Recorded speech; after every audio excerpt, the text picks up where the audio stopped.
ధర్మవరం పట్టణంలోని తేరు బజార్లో ఉన్న వాసవి కన్యకా పరమేశ్వరి అమ్మవారిని ధర్మవరం తెలుగుదేశం పార్టీ ఇన్ఛార్జ్ పరిటాల శ్రీరామ్ శుక్రవారం మధ్యాహ్నం 12:30 సమయంలో సందర్శించారు. ఈ సందర్భంగా వాసవి అమ్మవారికి పరిటాల శ్రీరామ్ పట్టు వస్త్రాలు భక్తి శ్రద్ధలతో సమర్పించడం జరిగింది.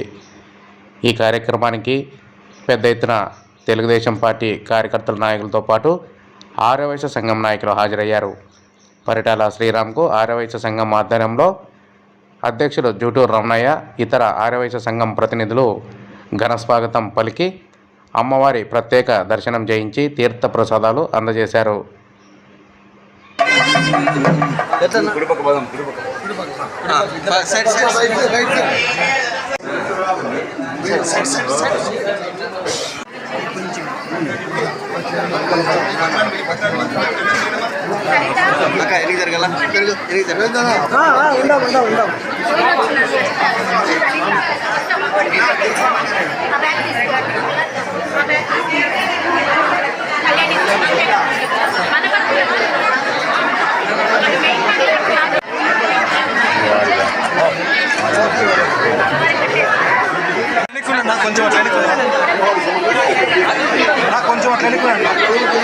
కొంచెం అట్లా ఎన్నుకున్నా